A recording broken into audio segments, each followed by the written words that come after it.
Arestado isang menor de edad na nagbebenta umano ng droga, pati ang isang lalaking parokyano niya. Abinadong lalaki na bumili nga siya ng droga. Dinala naman ang menor de edad sa isang youth home sa Quezon City. May unang balita si James Agustin. Inaresto ng mga pulis ang dalawang lalaki na sangkot umano sa transaksyon ng ilegal na droga sa barangay San Agustin, Novaliches, Quezon City. Kabilang sa kanilang 15 anyos sa tulak umano ng shabu at 38 anyos niyang parokyano. Ayon sa pulisya, nagsasagawa sila ng anti-criminality operation sa lugar nang maaktuhan ng mga sospek. May inaabot yung isang suspect doon sa kanyang parokyano. Then, nung nadaanan, nakita ng kapulisan natin, dinampot ito.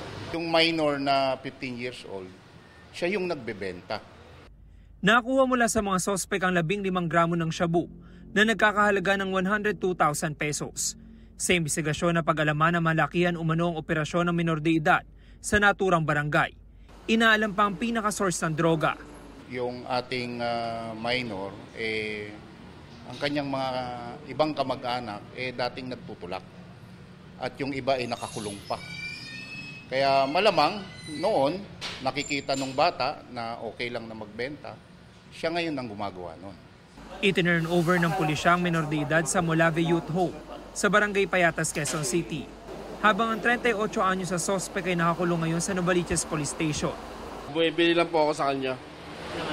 Droga po. Siguro mag-iisang taon po siguro. Ganon siya. Na nagbebenta siya.